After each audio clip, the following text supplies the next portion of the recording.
বলতে আমার কোনো লজ্জা নেই মন্টুদা। ওর পরিবারকে যে আমি নিজের বলে মেনে নিয়েছি, এখন ওদের বিপদ, আর এই বিপদের সময় আমি যদি ওদের পাশে না দাঁড়াই তাহলে যে আমি নিজেকে নিজে ক্ষমাও করতে পারবো না।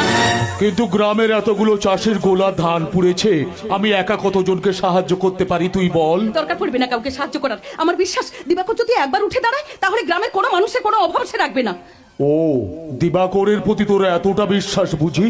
কিন্তু ওকে উঠে দাঁড় করানোর জন্য যে তোকে একটু বসতে হতে পারে আলো, সেটা তুই মেনে নিতে পারবি তো? দিবাকর আর ওর পরিবারের জন্য আমি সব করতে রাজি। বলো আমাকে কি করতে হবে? আমাদের গ্রামে তোর মতো নাচ গানের তালিমার কারণ নেই।